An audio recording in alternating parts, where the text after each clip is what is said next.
पूरे देश को एक प्लेट मिले, एक सिलेट मिले, एक फ्लैट मिले, इस पर बहस क्यों नहीं हो रही है। यूनिफॉर्म सिविल कोड का मतलब भारत के अल्पसंख्यक विशेषकर मुसलमानों की आज़ादी पर लगाम लगाना है। तो ना तो भारत का बहुसंख्यक समझेगा, ना अल्पसंख्यक समझेगा, ना अगड़ा समझेगा, ना पिछड़ा समझेगा, ना आदिवासी समझेगा।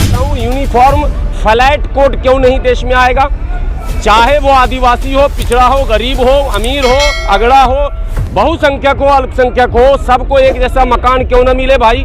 यूनिफॉर्म फ्लैट कोड क्यों नहीं, यूनिफॉर्म सिलेट कोड हो, एक जैसी शिक्षा क्यों न मिले भाई। यूनिफॉर्म प्लेट कोड क्यों न हो, सारे लोग एक जैसा खाना क्यों न खाएं भाई। भारत के लोग जो जनप्रतिनिधि चुनकर गए हैं वो संसद के अंदर भी धर्म का खेल क्यों खेल रहे हैं। यूनिफॉर्म सिविल कोड से हमारे बच्चे का भविष्य कितना उज्जवल हो रहा है। देश के तमाम उन बच्चों का, दलितों का, आदिवासियों का, पिछड़ों का, माइनॉरिटी का, उनका उत्थान कैसे होगा ये तो बताइए। अब्दुल हमीद पैदा कर देगा, अब्दुल ही APJ अब्दुल कलाम पैदा कर देगा, मगर भगवान के लिए, ईश्वर के लिए, अल्लाह के लिए देश को विकास की मार्ग पर ले जाए। अगर देश हित में है तो कांग्रेस शासित राज्य में क्यों नहीं, देश हित में है तो नीतीश कुमार क्यों नहीं, देश हित में है तो फिर ममता बनर्जी क्यों नहीं, देश हित में है तो बीजू पटनायक, नवीन पटनायक क्यों नहीं, देश हित में है तो जगन रेड्डी क्यों नहीं, देश हित में है तो फिर केरला, तमिलनाडु और कर्नाटका, आंध्रा, तेलंगाना क्यों नहीं। पूरे देश के सामने यूनिफॉर्म सिविल कोड का मसौदा सामने आना चाहिए। है क्या, जब तक ये पता न चले कि है क्या, तो ना तो भारत का बहुसंख्यक समझेगा, ना अल्पसंख्यक समझेगा, ना अगड़ा समझेगा, ना पिछड़ा समझेगा, ना आदिवासी समझेगा। यूनिफॉर्म सिविल कोड पर बहस करने वालों से मेरा सीधा प्रश्न है, उन्हें जो समझाया गया है वो ये समझाया गया है कि यूनिफॉर्म सिविल कोड का मतलब भारत के अल्पसंख्यक विशेषकर मुसलमानों की आज़ादी पर लगाम लगाना है, यानी उनके वैवाहिक स्वतंत्रता पर, उनके दूसरे और जो आइली मसाइल हैं उस पर अंकुश लगाना। नो, बिल्कुल गलत थिंकिंग है। और उनसे दूसरा ये सवाल मैं करता हूँ कि यूनिफॉर्म सिविल कोड का मतलब अगर है कि देश में एक जैसा कानून हो, तो फिर GST लाने से पहले भी प्रधानमंत्री जी ने कहा था एक देश एक टैक्स। तो के बिहार में पेट्रोल का रेट क्या है, बंगाल में पेट्रोल का रेट क्या है, उड़ीसा में क्या है, महाराष्ट्र में क्या है, गुजरात में क्या है, आंध्रा में क्या है, दिल्ली में क्या है, सारे राज्यों में पेट्रोल और डीजल के रेट अलग अलग क्यों हैं। जब एक देश एक टैक्स की बात की गई थी तो सारे देश में एक जैसा ही रेट और दर होना चाहिए था, जो कि नहीं हुआ। इसका मतलब देश से ये झूठ बोला गया कि एक देश और एक टैक्स। दूसरी बात, ठीक इसी तरह से जिस तरह से GST में गलत बोला गया, उसी तरह से यूनिफॉर्म सिविल कोड में भी गलत कहा जा रहा। मैं पूछना चाहता हूं, यूनिफॉर्म फ्लैट कोड क्यों नहीं देश में आएगा? चाहे वो आदिवासी हो, पिछड़ा हो, गरीब हो, अमीर हो, अगड़ा हो, बहुसंख्यक हो, अल्पसंख्यक हो, सबको एक जैसा मकान क्यों न मिले भाई। यूनिफॉर्म फ्लैट कोड क्यों नहीं, यूनिफॉर्म सिलेट कोड हो, एक जैसी शिक्षा क्यों न मिले भाई। अंबानी का बेटा जिस स्कूल में पढ़ता है, भीख मांगने वाले का बेटा उस स्कूल में क्यों ना पढ़े भारत का, अगर वो भी नागरिक है तो। सारे नागरिकों के लिए एक जैसा स्कूल क्यों नहीं, एक जैसी शिक्षा व्यवस्था क्यों नहीं। यूनिफॉर्म प्लेट कोड क्यों ना हो, सारे लोग एक जैसा खाना क्यों ना खाएं भाई। पूरे देश में एक आदमी का कुत्ता जितना खाता है उतना खाने के लिए दिल्ली की राजधानी, दिल्ली देश की राजधानी में लाल बत्ती पर भीख मांगने वाले और पन्नी टान कर सर्दियों में कपकपाने वाले, फुटपाथ पर सोने वाले, क्या वो भारतीय नहीं है क्या? अगर वो भारतीय हैं तो फिर उनके खाने में और अंबानी के कुत्ता के खाने में अंतर क्यों हो रहा है? इस पर क्यों नहीं सदन में बहस हो रहा है? पूरे देश को एक प्लेट मिले, एक सिलेट मिले, एक फ्लैट मिले, इस पर बहस क्यों नहीं हो रही है? क्यों भारत के लोग जो जनप्रतिनिधि चुनकर गए हैं वो संसद के अंदर भी धर्म का खेल क्यों खेल रहे हैं? कैसे वो विश्व गुरु बनेंगे? ये सवाल पत्रकार उठाएं। पूरे देश में एक शिक्षा व्यवस्था क्यों नहीं, समान और अनिवार्य शिक्षा पॉलिसी क्यों नहीं, एक जैसी स्वास्थ्य व्यवस्था क्यों नहीं। माननीय गृह मंत्री बीमार पड़ेंगे तो अपोलो में, और एक कौन सा अस्पताल है जिसमें एडमिट हुए थे, वेदांता में भर्ती होंगे। और गुलाम सरवर अगर बीमार पड़ेगा तो वो जो है सरकारी अस्पताल बगल में एक है जहां गेट पे कुत्ता भी घूमता रहता है, वहां भर्ती होगा। ऐसा क्यों? एक जैसी स्वास्थ्य व्यवस्था पूरे भारतीयों के लिए क्यों क्यों नहीं, ये सवाल पहले पूछिए ना। खाली ब्याह शादी में परेशानी हो रही है। फिलहाल इसी से परेशानी है ना कि मुसलमान 4 कर लेते हैं, हमें 1 ही मिलती है। हमें 4 पर भी अब सवाल मैं करता हूँ पूरे देश के आम लोगों से, नॉट हिंदू मुस्लिम, मैं तमाम लोगों से, देश के बड़े भाई हमारे हिंदू भाई हैं, मैं पूछना चाहता हूँ अपने अड़ोस पड़ोस में जरा सर्वे करके बता दो। ईश्वर का आपको मैं वास्ता देता हूँ, खुदा का वास्ता देता हूँ, आप बताओ इस पार्टी को, जो पार्टी लगातार देश में घृणा द्वेष फैला रही है, ये बताओ कि क्या वाकई मुसलमानों के 4-4 शादियां हैं क्या? पूरे देश में जितनी भी आबादी है उसमें 2% भी ऐसी फैमिली नहीं मिलेगी, मुझे लगता है, मेरा भी सर्वे है। ये एक्सीडेंटल केस है और उसमें भारतीय जनता पार्टी भी शामिल है। भारतीय जनता पार्टी के भी कई ऐसे नेता हैं दिग्गज जिनकी 2-3 शादियां हैं। तो ये कोई ये इशू नहीं। अभी रुकिए, मैं सब सर्वे करवा दूंगा, आप टेंशन क्यों? अभी इशू जैसे जैसे मर्ज बढ़ता गया। लेकिन सरवर जी सवाल ये है, देश में इतनी असमानताएं हैं तो फिर कैसे पॉसिबल होगा यूनिफॉर्म? आर्थिक विषमता नहीं है क्या? सामाजिक विषमता नहीं है क्या? और शैक्षणिक विषमता नहीं है क्या? तो इन विषमताओं को कौन पाटेगा साहब? आप आर्थिक विषमता पर बात क्यों नहीं करते? आप सामाजिक विषमता पर बात क्यों नहीं करते? आप शैक्षणिक विषमता पर बात क्यों नहीं करते? आप एक जैसी स्कूल की बात क्यों नहीं करते? एक पहाड़ी में, एक जंगल में रहने वाले आदिवासियों के मोहल्ले में स्कूल टूटा फूटा।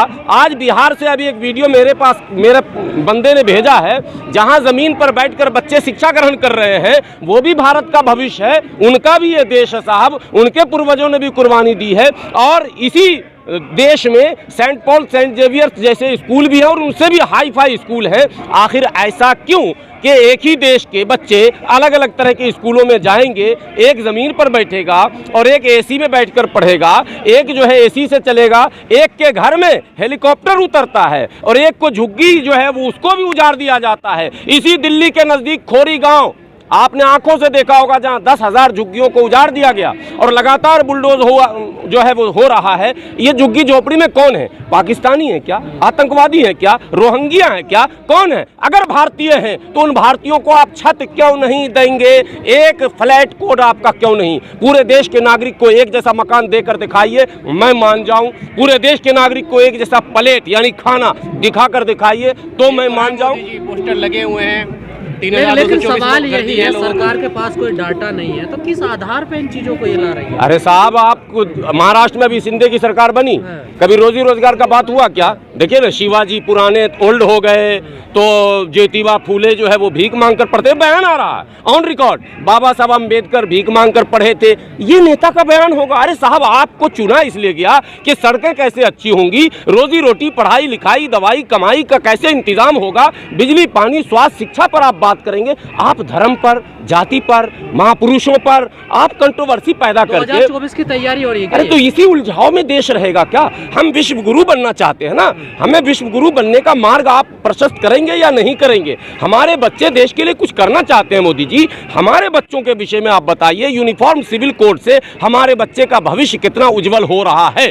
देश के तमाम उन बच्चों का, दलितों का, आदिवासियों का, पिछड़ों का, माइनॉरिटी का, उनका उत्थान कैसे होगा ये तो बताइए आप। मैं तो कहता हूँ यूनिफॉर्म सिविल कोड जो कल लाना हो वो आज लाइए, अभी लाइए, हम स्वागत करते हैं। लेकिन केवल शादी ब्याह एक जैसा क्यों? खान पान क्यों नहीं एक जैसा? शिक्षा एक जैसा क्यों नहीं? स्वास्थ्य एक जैसा क्यों नहीं? पहनावा ओढ़ावा एक जैसा क्यों नहीं? कोई जहाज से चले, कोई एसी से चले, कोई राजधानी से चले, कोई दुरंतो से चले, कोई बुलेट से चले और कोई जो है लोकल ट्रेन में, लोकल बोगी में ठूस ठूस के, बाथरूम में घुस घुस के यात्रा करे। ये कैसे असमानता? इसको कैसे पाटिएगा आप?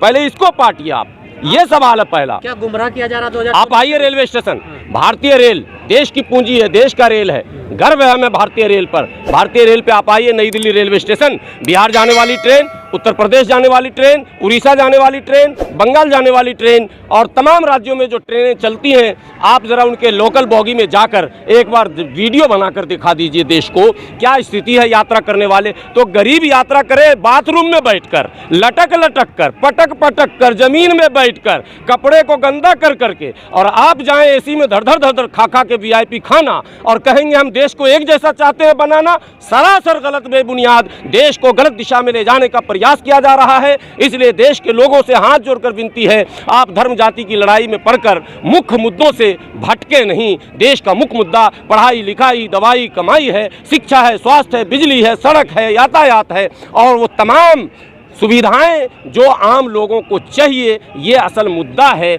आज आप देख रहे हैं जंतर मंतर पर लगातार आप लोग कवर करते हैं, कितने मुद्दे हैं, कई तरह की मांग को लेकर लोग आते हैं, गिड़गिड़ाते हैं, चिल्लाते हैं, कई बार तो बेचारे अपमानित भी होते हैं, लाठी डंडे भी लगते हैं, लेकिन समस्याएं जस की तस। लोकसभा में बहस अब ये होगी कि मुसलमानों को कैसे अब्दुल को टाइट किया जाए, ये बहस लोकसभा में होगी।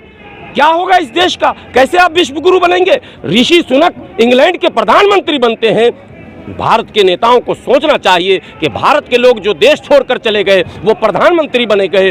फिजी में प्रधानमंत्री भारत का बन गया, मॉरिशस में प्रधानमंत्री भारत का बन गया, लेकिन भारत में जो प्रधानमंत्री हैं वो भारत के बारे में अभी तक नहीं सोच रहे। भारत के अंदर ऊर्जा है, क्षमता है, ज्ञान है, बुद्धि है, सब कुछ है, लेकिन नेतृत्व सही न होने के कारण हम गलत मार्ग पर जा रही है ना। तब भी आप ही तो गलत मान रहा हो, जनता तो चुन रही है ना, उनको तो सही लग रहा है। अब जनता चुन रही है, ये तो हमारे देश का दुर्भाग्य है। इस पर तो हम लोग बंद कमरे में रोते हैं। अब कैमरे देखिए, कैमरे के नहीं, बेवकूफ़ हम नहीं कह सकते। हमारे बच्चे अगर गलत रास्ते पर हैं तो हमारे वो भाई है, बड़े हो छोटे हो सब, चाहे हिंदू हो, मुस्लिम हो, सिख हो, ईसाई हो, जैन हो, पारसी हो, बौद्ध हो, आस्तिक हो, नास्तिक हो, भारतीय है तो हमारे सब भाई हैं। मैं ईश्वर से प्रार्थना करता हूँ ईश्वर उन्हें सद्बुद्धि दे और देश के अंदर रोजी रोटी, पढ़ाई लिखाई, दवाई कमाई मुद्दा बनना चाहिए। राजनीति में मुख्य बिंदु पर, सेंटर पर आना चाहिए ये मुद्दा। 52% वोट देके जनता ने बेवकूफ़ी करी। मैं गुजरात के मतदाताओं को भी बधाई देता हूँ। 52% दें, 64% दें, मैं पॉलिटिकल बात कर नहीं रहा हूँ, मैं देश की बात कर रहा हूँ। मैं गुजरात के मतदाताओं को भी संबोधित कर रहा हूँ। भारत ही है, वोट मिल रहा है उन्हें। देखिए मैं कह रहा हूँ जिस एंगल से वो सोच रहे, मैं कह रहा हूँ यहाँ क्या हो रहा, माइंड हैक किया जा रहा और ये अब्दुल को टाइट किया जा रहा। अब्दुल को टाइट करने पर एक बात फिर मैं कह रहा हूँ, मीडिया कर्मी याद रखेंगे, अब्दुल की आबादी 15-14% और बाकी 85% नट और बोल्ट होता। आपने देखा होगा, नट होता है 85%, बोल्ट होता है 15%। ज़्यादा बोल्ट को घुमाओगे, टाइट करोगे ना तो नट भी स्लिप हो जाएगा। ये ज़रा देश को बता देंगे आप कि ये जो अब्दुल को टाइट करने के चक्कर में देश को बर्बादी की तरफ ले जा रहे हैं ना, इससे देश बर्बादी की तरफ जा रहा है। नट को ज़्यादा टाइट मत कीजिए। अब्दुल पंक्चर बनाकर भी पढ़ लेगा, देश की सेवा कर लेगा। अब्दुल ही अब्दुल हमीद पैदा कर देगा, अब्दुल ही APJ अब्दुल कलाम पैदा कर देगा। मगर भगवान के लिए, ईश्वर के लिए, अल्लाह के लिए देश को विकास की मार्ग पर ले जाइए। धर्म और जाति की राजनीति में उलझाकर और अनर्गल मुद्दों पर बहस करके सदन का समय बर्बाद न किया जाए। सदन में सकारात्मक बहस की आवश्यकता है। सदन में आज चीन में फिर कोरोना फैल रहा है, आप फिर बैठे हुए हैं, पहले भी कोरोना फैला था चीन में, फिर आप बैठे हो तो फिर किसी अब्दुल को आप टोपी चढ़ा देंगे कि यही फैला रहा। नहीं, आपको सचेत होने की आवश्यकता है, आपको सावधान होने की आवश्यकता है। वैक्सीन पर बहस खत्म हो चुकी, स्वास्थ्य पर फिर कोई बात नहीं हो रही है। वो तमाम बातें, वो तमाम दृश्य जो कोरोना काल में आपने देखे थे वो फिर आप भूलते जा रहे हैं। देश के लोगों भुलाओ नहीं, आपको वो दृश्य याद रखना होगा। मकसद क्या है इसके पीछे? भूपेंद्र पटेल जी पूरी तैयारी कर चुके हैं गुजरात में यूनिफॉर्म सिविल कोड के लिए। मैं यही तो कह रहा हूं कि ये क्या हो रहा भाई। अगर देश हित में है तो कांग्रेस शासित राज्य में क्यों नहीं, देश हित में है तो नीतीश कुमार क्यों नहीं, देश हित में है तो फिर ममता बनर्जी क्यों नहीं, देश हित में है तो नवीन पटनायक क्यों नहीं, देश हित में है तो जगन रेड्डी क्यों नहीं, देश हित में है तो फिर केरला, तमिलनाडु और कर्नाटका, आंध्रा, तेलंगाना क्यों नहीं, देश हित में है तो पंजाब और कश्मीर क्यों नहीं, देश हित में है तो दिल्ली क्यों नहीं, देश हित में है तो सिर्फ उत्तर प्रदेश और उत्तराखंड और गुजरात क्यों? ये भी एक सवाल देश के सामने जाना चाहिए। ये तुष्टीकरण करते हैं, ये तमाम लोग तुष्टीकरण करते हैं। नहीं, कांग्रेस मुस्लिम तुष्टीकरण करती थी, भाजपा हिंदू तुष्टीकरण करती है। कांग्रेस ने मुसलमानों का कोई काम किया नहीं, कान खुश कर दिया। भाजपा भी हिंदुओं का कोई कल्याण नहीं करेगी, कान खुश कर देगी। रोजगार तो सबको चाहिए ना भाई, क्या अब्दुल को ही चाहिए? अब्दुल तो पंक्चर बना के जी रहा। रोजगार तो देश को चाहिए और देश बड़े भाइयों के का है, हिंदुओं का है। अगर तो उन्हें इनकी चिंता होनी चाहिए कि हमें रोजगार, शिक्षा, स्वास्थ्य, इस पर हमें बहस करनी चाहिए। मतलब आप कैसा बात कर रहे हैं? देश आपका नहीं है क्या? नहीं, हमारा बड़े भाइयों का पहला, बड़े भाइयों का पहले, हम छोटे भाई हैं। ये कैसी बात? बिल्कुल, पहले बड़ों का। देखिए, बर्बाद होगा तो पहले बड़ा बर्बाद होगा, छोटा क्या, वो तो ऐसे भी छोटा है। हिंदू बड़े भाई हैं हमारे, हम हिंदू भाइयों से पहले अपील करते हैं कि आप देश के बड़े मालिक, गार्जियन हैं, आप बड़े हैं, आपको जो है गंभीर होना चाहिए, आपको संवेदनशील होना चाहिए। आपको कोई भी निर्णय लेते समय अपने छोटे भाइयों के भावनाओं का भी आदर करना चाहिए, ताकि छोटे भाई भी बड़े भाई का सम्मान करते रहें। जी, अभी तक कहा जाता है कि मुसलमान भारत छोड़ो, अब लिखा जा रहा है दीवारों पर कि ब्राह्मण भारत छोड़ो। मैं दोनों का विरोध करता हूं। कोई भारत नहीं छोड़ेगा। भारत का नागरिक भारतीय है और 1947 के बाद दुर्भाग्यपूर्ण घटना जो हुई देश बंटवारे की, उसके बाद से जो हमारा संविधान है, उस संविधान में तमाम भारतीयों को जो अधिकार दिए गए हैं, उसी अधिकार के तहत सभी भारतीय रहें, ये सबसे बेहतर रास्ता है। तुम छोड़ो, तुम भागो, तुम लड़ो, घर फूटा गंवार लूटा, ये गांव में हम लोग के कहावत है। अगर हम आपस में ऐसे लड़ते रहेंगे तो विदेश में हमारा मजाक उड़ने लगेगा। अगर हम आपस में ऐसे लड़ते रहेंगे तो जो विदेशी दुश्मन हमारा जो पड़ोस में खड़ा है उसे बल मिलने लगेगा। जो दीवारों पर लिख रहे जो लोग भी कर रहे हैं सरासर गलत कर रहे हैं, उनको ऐसे तमाम नारे से, ऐसे तमाम वाक्य से, ऐसे तमाम भाषण से, ऐसे तमाम लेखनी से बचने की कोशिश करनी चाहिए और सरकार को इस पर सख्त भी होना चाहिए। सरकार भी पर्दे के पीछे ऐसे लोगों को ढील दे देती है। क्या षड्यंत्र है ये भी कोई? हाँ, आप कुछ सवाल कर रहे थे। 8.5 साल में 12 लाख लोगों ने भारत की नागरिकता छीन ली। ये डेटा, ये इसी पर तो बहस होनी चाहिए लोकसभा में कि ऐसा आखिर क्यों हो रहा है कि जिसके पास भी अधिक धन हो रहा है वो भारत छोड़ दे रहा है। तो अगर धनवान लोग भारत छोड़ देंगे तो इसका मतलब भारत का धन लेकर भागेंगे, तो भारत को कंगाल करने की योजना चल रही है इसका मतलब। तो इन सब चीज़ों पर तो बहस देश में होनी चाहिए, सदन में होनी चाहिए कि आखिर लोग नागरिकता क्यों छोड़ रहे हैं, आखिर लोग नफरत क्यों फैला रहे हैं, आखिर लोग घृणा क्यों फैला रहे हैं, आखिर एक दूसरे को भगाने मारने काटने की बात क्यों कर रहे हैं। क्यों नहीं प्यार प्रेम सद्भाव के साथ, भाईचारे के साथ आपस में मिलजुल कर एक मुट्ठी बनकर सबका जो अधिकार संविधान में है सबको देते हुए, किसी का अधिकार हनन करते हुए नहीं, किसी को अपमानित करते हुए नहीं, किसी को छोटा दिखाते हुए नहीं, बल्कि एक परिवार, एक मुट्ठी की तरह इस देश को हम आगे लेकर अगर जाएंगे तो निश्चित रूप से हम विश्व गुरु बनेंगे।